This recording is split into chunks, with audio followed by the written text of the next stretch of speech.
नमस्कार, बुलेटिन में स्वागत है आप सभी का। आपके साथ मैं हूं जीनत सिद्दीकी। शुरुआत खबरों की करेंगे और सबसे पहले बात मुंबई की कर लेते हैं। 12 दिन पहले आकर मॉनसून ने तबाही मचा दी है मुंबई में। मुंबई समेत आसपास के इलाकों में येलो अलर्ट है। मुंबई की बात करें, ठाणे की बात करें, पालघर की बात करें, कई तटीय इलाकों में अलर्ट जो है वो किया गया है। आने वाले समय में मध्यम से भारी बारिश की संभावना है। लोकल ट्रेन सेवाएं खासा प्रभावित रह सकती हैं। ट्रेन की रफ्तार धीमी। बीएमसी यानी कि अगर हम मुंबई एमसीडी की बात करें, उधर रेलवे प्रशासन जो है हालात पर नजर बनाए हुए है। मध्य रेलवे की मेन लाइन पर लोकल ट्रेन 5 मिनट लेट चल रही है।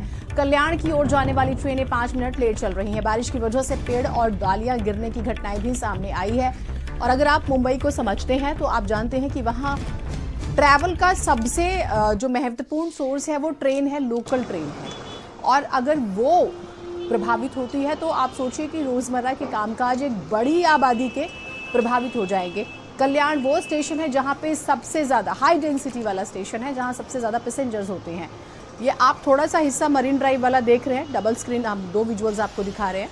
तो ये आप सिचुएशन मुंबई की देखिए। और जब हम बीएमसी की बात करते हैं, मुंबई की एमसीडी का जिक्र करते हैं, अगर आपको सरल शब्दों में कहें तो उसका जो बजट है वो देश के कई स्टेट से ज़्यादा उसका बजट होता है।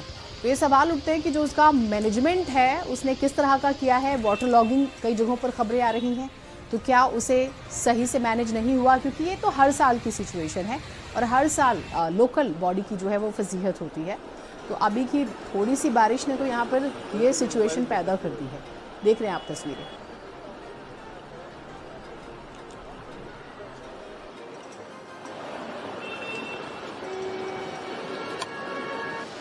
आने जाना बहुत मुश्किल से आना पड़ता है हम लोग को। इधर तो गटर किधर है वो मालूम नहीं होता, तो गटर में आदमी पड़ निकल जाएगा।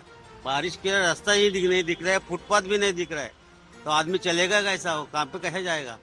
ये बस का भी प्रॉब्लम है, वो गाड़ी कैसे चला सकता है? ये गाड़ी में पानी ही पानी हो गया चारों बाजू में।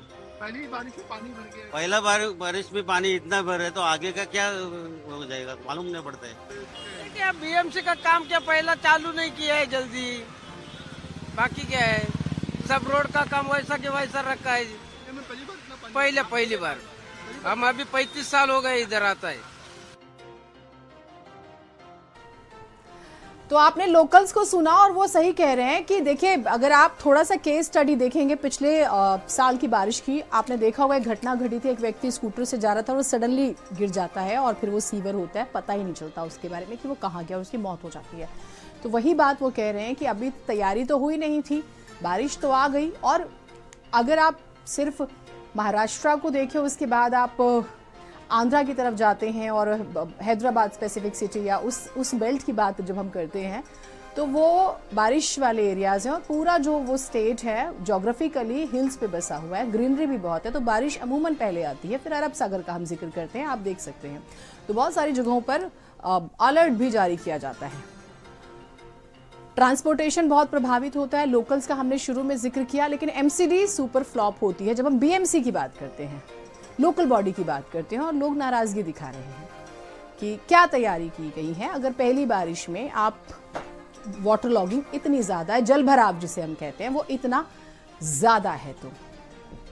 और मुंबई का मतलब ये नहीं है कि आप मरीन ड्राइव के आसपास का एक सर्कल वाला पैच देख लें तो यही मुंबई है, ऐसा नहीं है। आप जब दूर दराज दादर की तरफ बढ़ेंगे और बाकी जो एरियाज हैं वहां जाएंगे तो आपको पता चलेगा कि लोग कितने परेशान हैं। जो कंजस्टेड एरिया है मुंबई का, तो वहां पर तो बहुत ही ज़्यादा दिक्कत होती है। आप माहिम की तरफ जाएं तो वहां आपको बहुत प्रॉब्लम होगी क्योंकि बहुत ज़्यादा आबादी है। तो इस तरह से लोग परेशान हैं पहली ही बारिश से। 12 दिन पहले मॉनसून आ गया है और संभावना है कि 2-4 दिन ये इसी तरह से परेशान करेगा।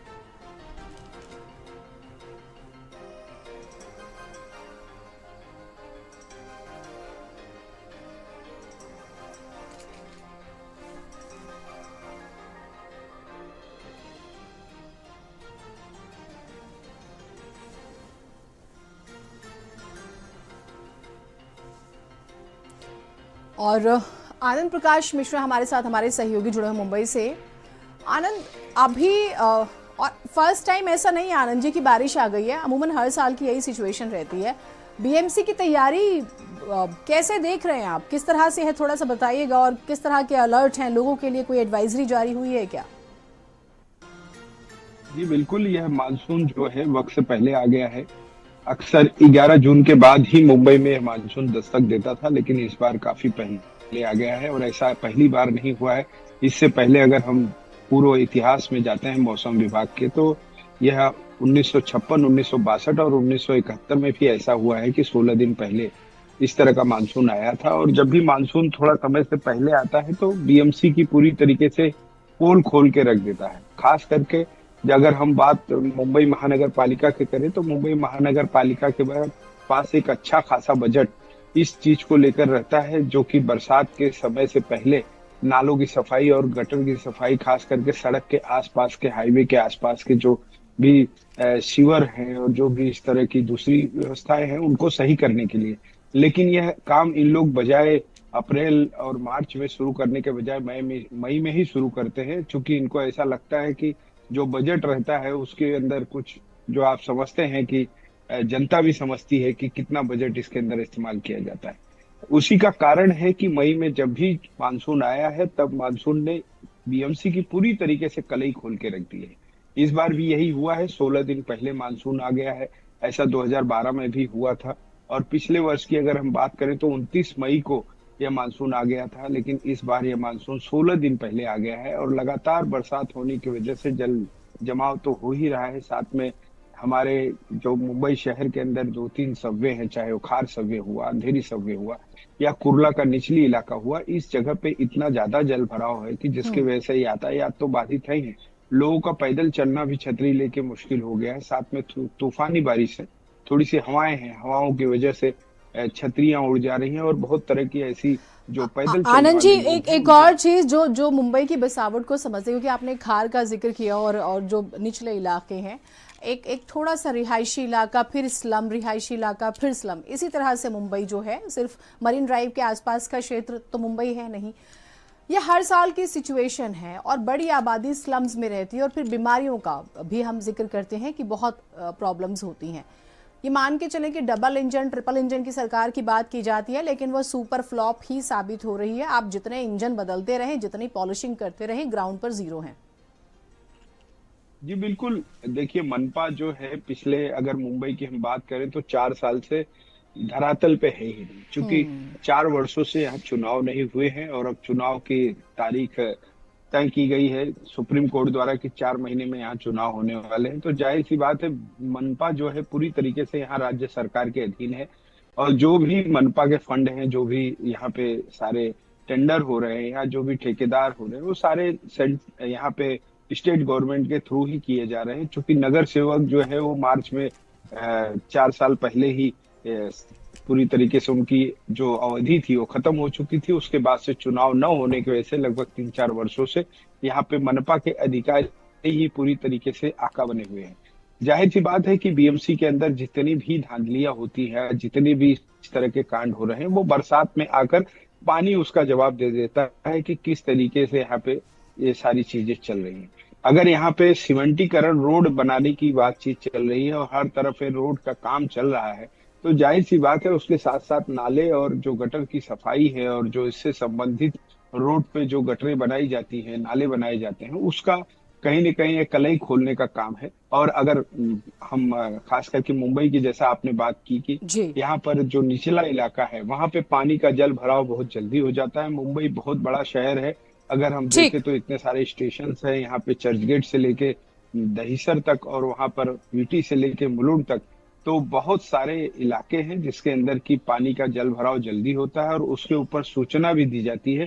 खास करके अगर इसी तरह की बरसात और भी अगले 2 दिन तक रह गई, तो हालांकि स्कूल और कॉलेज तो पहले से बंद है, लेकिन रेलवे से यातायात करने वाले, जिसे हम लाइफ लाइन कहते हैं, लोकल रेलवे, वो कहीं न कहीं बाधित हो जाएगी और इससे जो बाकी लोग काम पे और कहीं पे जाने की कोशिश करते हैं उनके लिए काफी समस्याएं उत्पन्न हो जाएगी। बिल्कुल, आपने मुंबई लोकल का जिक्र किया जो कि लाइफलाइन है, और मैं देख रही हूँ 2025-26 के ही बजट की बात कर लेते हैं तो आप जान के हैरान हो जाएंगे। 74,427 करोड़ रुपए बजट है। दिल्ली के आसपास दिल्ली का जो बजट होता है कई स्टेट के बाद, उसके बाद भी जो है हालात बहुत खराब हैं। आगे बढ़ते हैं। गर्लफ्रेंड के शौक पूरे करने के लिए युवक के चोर बनने की खबरें तो आपने अक्सर सुनी होंगी, लेकिन बहराइच में एक युवती अपने बॉयफ्रेंड के महंगे शौक पूरे करने के लिए क्राइम का रास्ता चुन लेती है। युवती जिस घर में झाड़ू पोछा लगाने का काम करती थी, उसी घर में लाखों की चोरी कर डालती। हालांकि पुलिस ने युवती को हिरासत में लेकर पूछताछ की तो सारा माजरा साफ हो गया। पुलिस पूछताछ के दौरान मामले का खुलासा होता है और पता चलता है कि जिस घर में साफ सफाई का काम करती थी, वहीं पर से 7 से 8 लाख रुपए की चोरी की। साथ ही मकान मालिक के घर की तिजोरी में रखे सोने चांदी के जेवर भी जो है इसने चुराए। शातिर चोरनी ने अपने बॉयफ्रेंड को 1,27,000 रुपए की बाइक भी दिलवाई।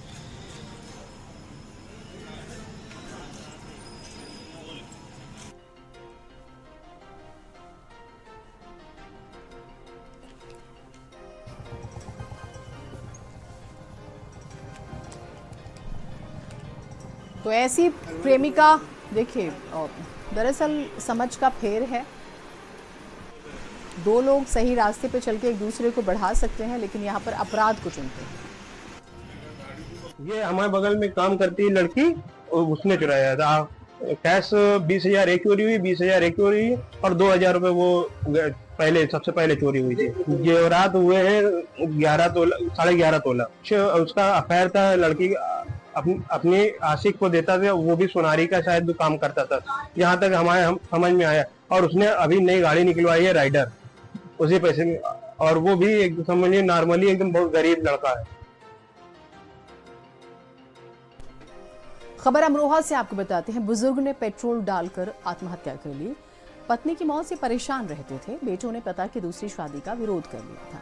दूसरी शादी ना होने पर ये कदम उठाया है और एक सुसाइड नोट लिखा, जान दे दी। अमरोहा देहात क्षेत्र बम्बूगढ़ की घटना बताई जा रही है।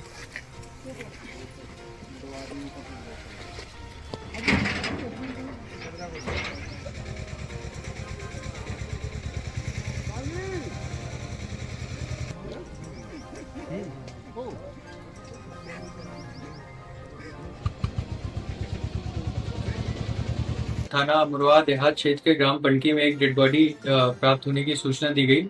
इस सूचना पर तत्काल पुलिस बल मौके पर पहुंचा। मौके से एक सुसाइड नोट और एक बोतल बरामद हुई है, जिसमें एक ज्वलनशील पदार्थ प्रतीत हो रहा है। प्रथम दृष्टया सुसाइड नोट के आधार पर मामला पारिवारिक कलह का सामने आ रहा है। पीएम के लिए डेड बॉडी को भेज दिया गया है और अग्रिम विधिक कार्रवाई की जा रही है।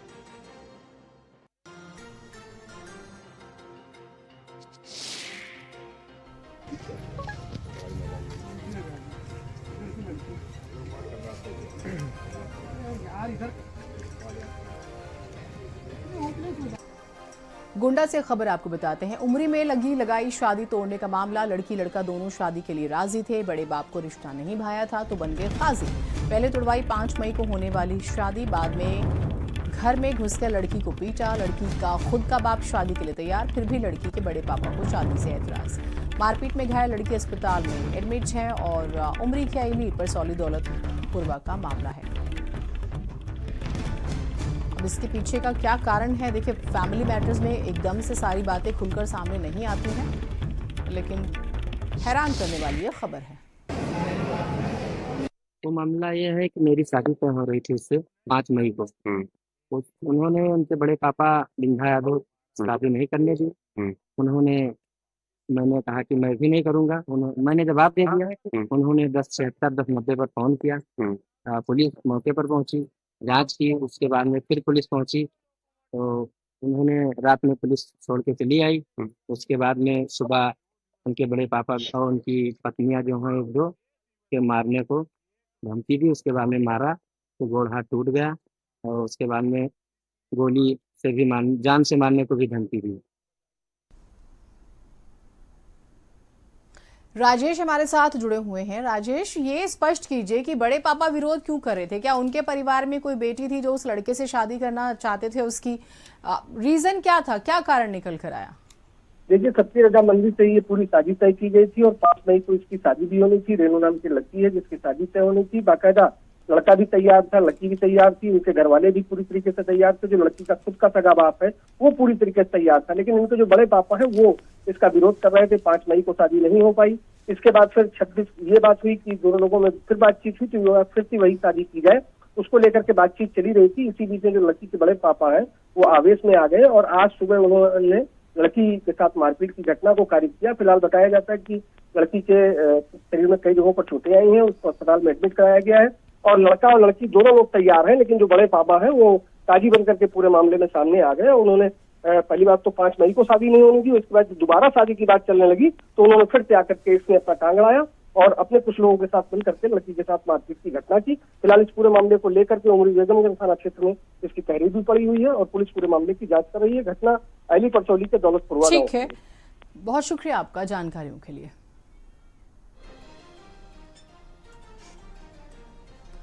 नोएडा से खबर आपको बता देते हैं। जेपी गुलशन महागुन बिल्डर पर ईडी रेड का मामला। ईडी की छापेमारी में तकरीबन एक बड़ी रकम 1,70,00,000 रुपए बरामद हुए हैं। लंदन से जुड़े दस्तावेज, कंप्यूटर, हार्ड डिस्क सीज हुई है। दिल्ली, यूपी में कंपनियों पर दर्ज हुई है एफआईआर। इसका संज्ञान भी लिया गया। ईडी टीम ने छापेमारी की है। निवेशकों से लिया पैसा विदेशों में भेजने के भी सुराग मिले हैं। सिंगापुर और थाईलैंड से जुड़े मनी लॉन्ड्रिंग के तार भी बताए जा रहे हैं। बायर्स का 12,000 करोड़ डकार गए हैं बिल्डर्स और बायर्स का पैसा विदेशों में दूसरे कामों में इन बिल्डर्स ने लगाया है, ऐसे आरोप लग रहे हैं।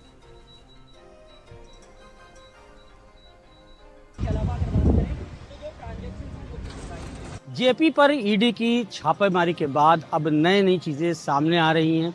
जेपी समेत जेपी की जो सहयोगी कंपनियां थीं, गुलशन, महागुन और भी कई ऐसी कंपनियां थी जहां पर छापेमारी हुई, इसमें 1,70,00,000 रुपए कैश बरामद किया गया है। तकरीबन 12,000 करोड़ रुपए का ये पूरा घोटाला है जिसमें जेपी और उसकी सहयोगी कंपनियों ने बायर्स से पैसा लिया और उस पैसे को विदेशों में लंदन तक के तार इसमें पाए गए हैं। कई ऐसी हार्ड डिस्क बरामद हुई हैं। उन हार्ड डिस्कों में थाईलैंड, सिंगापुर, लंदन में कई ऐसे प्रोजेक्ट हैं जो उनके प्राइवेट बिजनेसेस हैं, उनमें वो पैसा इन्वेस्ट किया गया है। यानी ये कहा जाए जो मनी लॉन्ड्रिंग है पूरी तरीके से यहाँ पर जो है दिखाई दे रही है।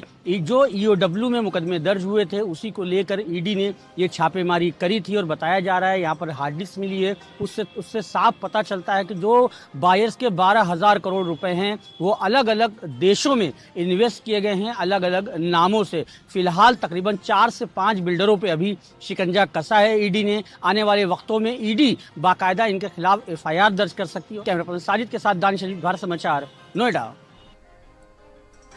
भाजपा की कद्दावर नेता और पूर्व केंद्रीय मंत्री स्मृति ईरानी आज अमेठी पहुंची हुई हैं। पिछले साल लोकसभा चुनाव हारने के बाद स्मृति अपने पूर्व संसदीय क्षेत्र में पहली बार आई हैं।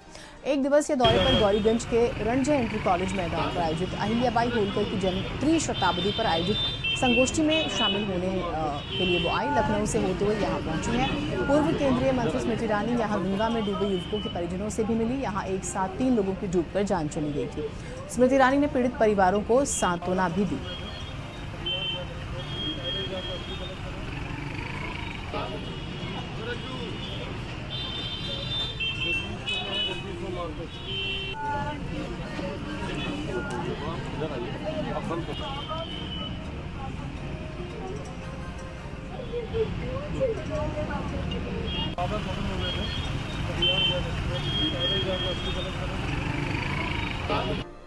पूर्व केंद्रीय मंत्री स्मृति ईरानी आज अमेठी के एक दिवसीय दौरे पर है और गंगा नदी में कल डूबने से जो 3 लोगों की मौत हुई थी उन परिवारों से भी मुलाकात की। आज स्मृति ईरानी देखा जाए तो अपने आवास मैदानमवई भी पहुंचेंगी जहां पर बीजेपी कार्यकर्ताओं से मुलाकात करेंगी और जिले का हालचाल भी जानेंगी और उसके बाद ये रणजी इंटर कॉलेज मैदान में जो 3:30 बजे अहिल्याबाई होलकर जन शताब्दी वर्ष स्मृति अभियान के तहत गोष्ठी कार्यक्रम में शामिल होंगी और लोगों को संबोधन भी करेंगी। जितेंद्र कौशल, भारत समाचार, अमेठी। स्मृति ईरानी लंबे समय बाद अमेठी पहुंची है। तस्वीरों में आप देख सकते हैं कि स्मृति ईरानी यहां पर पहुंची हुई है और यहां पर बड़ी संख्या में जो कार्यकर्ता हैं वो भी उनका स्वागत कर रहे हैं। ढोल नगाड़ों के साथ साथ उनको माला पहनाकर उनका स्वागत जो है वो किया जा रहा है। तस्वीरों में आपको समझ दिखाई पड़ रहा होगा कि किस तरह से स्मृति ईरानी जो है वो कार्यकर्ताओं से अभिवादन स्वीकार कर रही हैं और बड़ी संख्या में जो कार्यकर्ता है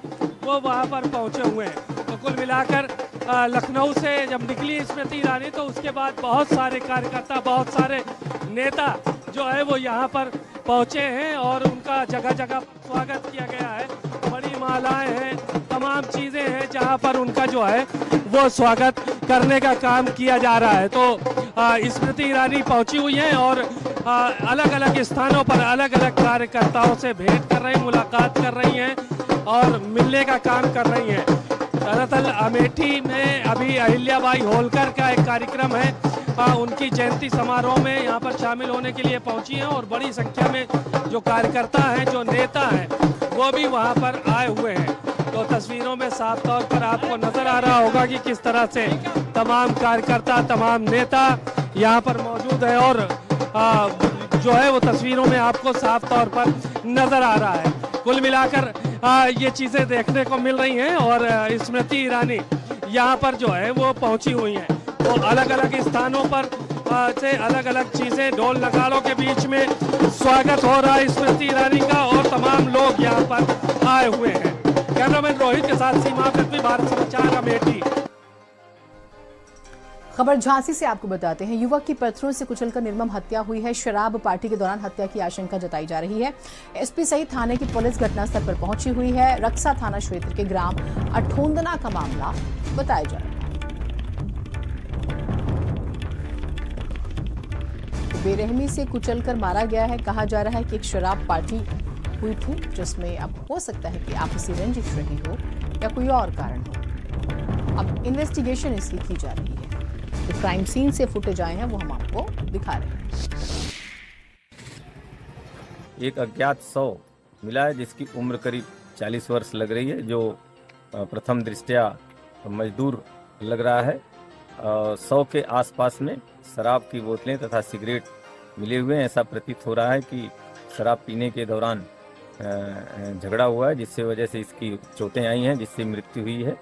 सभी सक्षम अधिकारियों द्वारा घटनास्थल का निरीक्षण कर लिया गया है। शव के शिनाख्त कराने का प्रयास किया जा रहा है। फील्ड यूनिट की टीम भी मौके पर आ गई है। पंचायतनामा पोस्टमार्टम की कार्रवाई कराते हुए अग्रिम वैधानिक कार्रवाई की जा रही है। संजीव नामदेव हमारे साथ, हमारे सहयोगी जुड़े हुए हैं। संजीव, अब इन्वेस्टिगेशन कहां तक पहुंची है, क्या निकल कर आया है अभी तक? जी, आपको बता दें पूरा मामला झांसी जिले के रक्सा थाना क्षेत्र के अठौदना के नगरा जाने वाली रास्ते पे एक खून से लथपथ युवक का शव मिला था।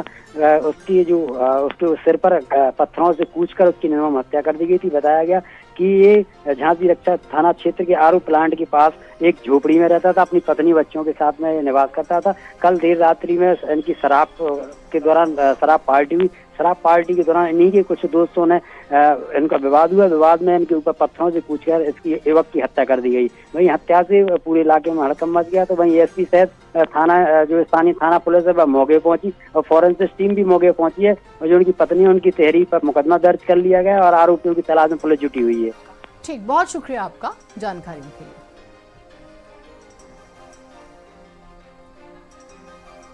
एक बड़ी खबर आगरा से बताते हैं आपको। बुलंद दरवाजे के पास से शव मिलने से सनसनी फैली। बावड़ी में भरे पानी में मिला है महिला का शव। पूर्व सभासद की पत्नी है ये। 50 वर्षीय मृतक महिला पैर फिसलकर गिरने की आशंका जताई जा रही है। थाना फतेहपुर सीकरी इलाका के बुलंद दरवाजे के पास की घटना है। अब क्या वाकई पैर फिसला था जिससे जान चली गई या फिर कोई और रीजन है? इन्वेस्टिगेशन का पार्ट और निष्पक्ष जांच जरूरी है।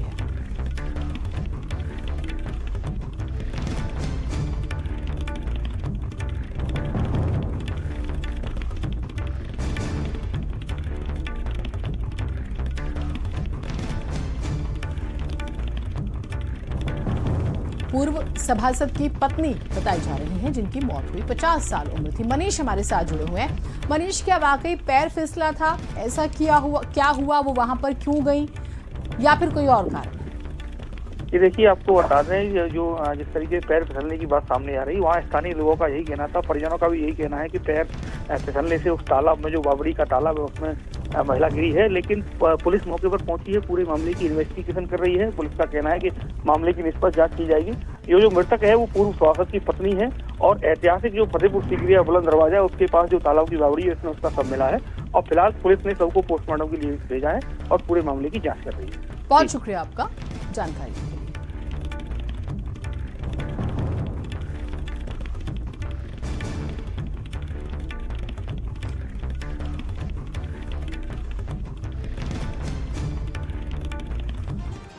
फिरोजाबाद से बड़ी खबर आपको बताते हैं। डबल मर्डर का आरोपी एनकाउंटर में गिरफ्तार हुआ है। मोहन बीर के पैर में गोली लगी है, गिरफ्तार हो गया है। कब्जे से देसी तमंचा, कारतूस और बाइक बरामद हुए हैं। अन्य साथी इसके फरार है। हत्या के आरोपी की तलाश जारी है। एसओजी थाना पुलिस की चीखरी पुलिया पर कार्रवाई हुई है। नगला सिंधी थाना क्षेत्र में हुआ था डबल मर्डर।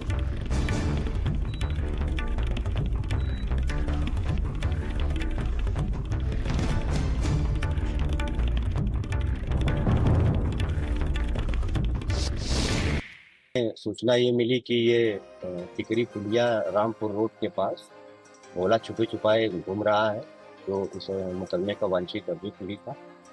इसमें नगला सिंधी पुलिस द्वारा तत्काल यहाँ दबिश दी गई। पुलिस को देखते ही इसने पुलिस के ऊपर फायरिंग कर दी है।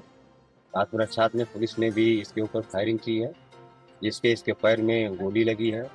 इसको तत्काल ट्रामा सेंटर में इलाज हेतु भेजा गया है, जहाँ इसका पुलिस अभिरक्षा में इलाज चल रहा है।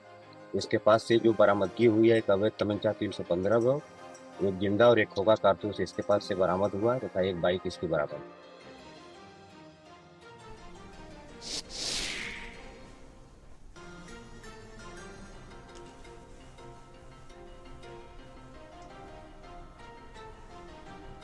लखनऊ से बड़ी खबर आपको बताते हैं। आगरा एक्सप्रेसवे पर स्टंट कर रहे दोस्तों की मौत हो गई। स्टंट के दौरान एसयूवी कार से स्कूटी टकरा जाती है। घायल दोनों दोस्तों को इलाज के लिए भर्ती कराया जाता है, जहां उनकी मौत हो जाती है। एक की उम्र 15 साल है और एक की 18 साल, जिनकी मौत हो गई। कार चालक पुलिस हिरासत में है, पूछताछ शुरू हो गई है। दोनों ही कायदे से गाड़ी चलाने के लिए, आप सोचिए, लीगली इनको आजादी नहीं है, लेकिन ये गाड़ी लेके निकले। 15 साल का एक बच्चा है, एक 18 साल का, इनके लाइसेंस भी नहीं है। और आप सोचिए अब इस खबर के कितने पहलू हैं। पेरेंट्स बच्चों को स्कूटी दे कैसे सकते हैं, और ये लखनऊ आगरा एक्सप्रेसवे पर स्टंट कर रहे थे। सोचिए आप जरा, ये खुद में ही दहशत वाली बात हो जाती है कि आप इतने छोटे बच्चों को स्कूटी स्टंट करने के लिए दे रहे हैं, और दुर्भाग्य ये रहा कि दोनों बच्चों की जान चली गई। जो कार चालक है वो पुलिस की हिरासत में है। एक हैवी व्हीकल था कार चालक के पास। अब क्या रैश ड्राइविंग हो रही थी? दुखद खबर है, बहुत ही ज्यादा। देखिए कितना छोटा बच्चा है ये। अहमर हमारे साथ जुड़े हुए हैं। अहमर, ये बात तो समझ में आ रही है कि बच्चों के परिवार से गलती हुई, जो बच्चों को स्कूटी दी, और ये एक्सप्रेसवे पर स्कूटी चला रहे हैं, लेकिन गलती किससे हुई? कार चालक ने लापरवाही की? क्या हुआ था? देखिए, ये राजाजीपुरम के पास इलाका लगता है बुलाखी अड्डा। ये दोनों युवक जो बच्चे हैं वहाँ के रहने वाले हैं। आगरा एक्सप्रेसवे पे ये स्कूटी से स्टंट कर रहे थे। घर पे बता के निकले थे कि ये नहाने के लिए जा रहे हैं, लेकिन ये आगरा एक्सप्रेस हाईवे पे चले गए। स्कूटी से बाकायदा स्टंट कर रहे थे। एक तेज रफ्तार जो कार थी वो आ रही थी। बताया जा रहा है कि उससे ये दोनों जो बच्चे हैं भिड़ गए, और भिड़ने के बाद एक्सीडेंट इतना ज्यादा तेज था कि इन दोनों बच्चों की इलाज के दौरान उसी में फिर मौत हो गई, और गाड़ी भी जो है वो भी पूरी तरीके से क्षतिग्रस्त हो गई। फिलहाल पुलिस ने जो कार चालक है उनको अरेस्ट कर लिया है, उनसे पूछताछ की जा रही है। वो भी एक बैंक में प्रबंधक के तौर पे काम करते हैं। उनका कहना है कि बच्चे जो हैं वो स्टंट कर रहे थे, उसकी वजह से ये हादसा हुआ है। फिलहाल पुलिस मामले की जांच पड़ताल में जुटी हुई है और आगे की जो कार्रवाई है वो करती हुई नजर आ रही है। बहुत शुक्रिया आपका जानकारियों के लिए।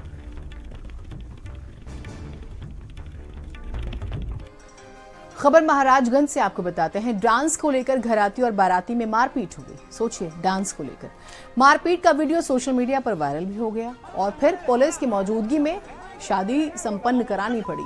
3 लोग गिरफ्तार हुए हैं। कुलहुई थाना क्षेत्र के पिपरा परसौनी गांव का मामला बताया जा रहा है।